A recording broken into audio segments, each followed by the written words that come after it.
बकरी और बिल्ली। एक जंगल की साहसिक यात्रा। एक सुनहरी सुबह जंगल के गहरे हिस्से में एक समझदार बकरी बंसी और एक चालाक बिल्ली मीना एक साथ चल रहे थे। वे सबसे अच्छे दोस्त थे, हालांकि उनकी आदतें बहुत अलग थीं। बंसी अपनी लंबी दाढ़ी और मजबूत टांगों के साथ सतर्क और सोच समझकर चलने वाली बकरी थी, जबकि मीना छोटी और तेज तर्रार थी, हमेशा जिज्ञासु और ऊर्जा से भरी रहती थी।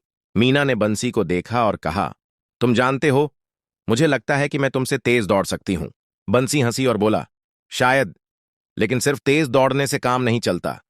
कभी कभी समझदारी से काम होता है।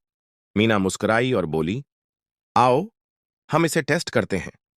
चलो नदी के पास वाले पुराने ओक के पेड़ तक दौड़ते हैं। बंसी कुछ कहता, इससे पहले ही मीना तेजी से दौड़ पड़ी।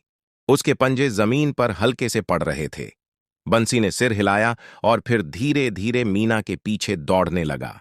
जंगल में पक्षियों की चहचहाहट, पत्तियों की सरसराहट और उनके कदमों की आवाज गूंज रही थी। मीना ने चट्टानों को कूदते हुए और झाड़ियों के बीच से निकलते हुए, लेकिन बंसी, हालांकि धीमा था, अनुभव से सभी रुकावटों को चतुराई से पार कर रहा था। हंसते हंसते और बातें करते हुए उनकी दौड़ का कोई असल विजेता नहीं था, लेकिन उस दिन उनकी दोस्ती और भी मजबूत हो गई। और फिर बकरी और बिल्ली ने साथ मिलकर अपनी साहसिक यात्राएं जारी रखीं, एक दूसरे से कुछ नया सीखा, बातें की, दौड़े और जंगल के अद्भुत रहस्यों को एक साथ खोजा।